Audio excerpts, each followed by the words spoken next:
স্বাগতম আমার রান্নাঘরে। আজকে আবারও ফিরে এসেছি নতুন আরেকটি রেসিপির সাথে। আজকের রেসিপিটি হচ্ছে কাচকি মাছের ভুনা। কাচকি মাছ অনেকেরই পছন্দ, আমার তো খুবই পছন্দ। তার চেয়েও বেশি ভালো লাগে মাছটা খুবই অল্প সময়ে 2 থেকে 3 মিনিটের মধ্যে রান্না হয়ে যায়, আর আমিও তাড়াতাড়ি রান্নাঘর থেকে বের হতে পারি। প্রথমে এখানে কাচকি মাছ বেছে ধুয়ে পরিষ্কার করে নিয়েছি। দিয়ে দিয়েছি পেঁয়াজ বাটা, হাফ চামচ হলুদ, 1 চামচ মরিচ গুঁড়া, 1 চামচ লবণ আর কেটে রাখা টমেটো। সব কিছুকে খুব নরম হাতে খুব ভালো করে মিশিয়ে নিব।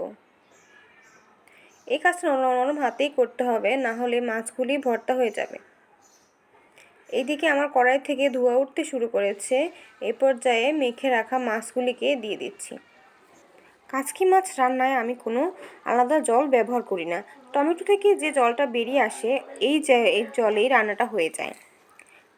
কাচকি মাছ রান্নার সময় হাতা বা খুন্তি দিয়ে নাড়া যাবে না। সাইড থেকে ধরে এভাবে কড়াইতে একটু পরে পরে নেড়ে দিলেই খুবই অল্প সময়ে রেডি হয়ে যাবে কাচকি মাছের ভুনা। এই তো আমার মাছ রান্না প্রায় শেষ।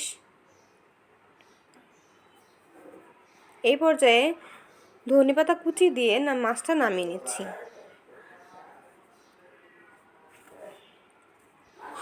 এই তো রেডি হয়ে গেছে আমার পছন্দের কাচকি মাছের ভুনা। গরম গরম ভাতের সাথে দারুণ লাগে। যদি সাথে থাকে আম ডাল তাহলে তো আর কথাই নেই।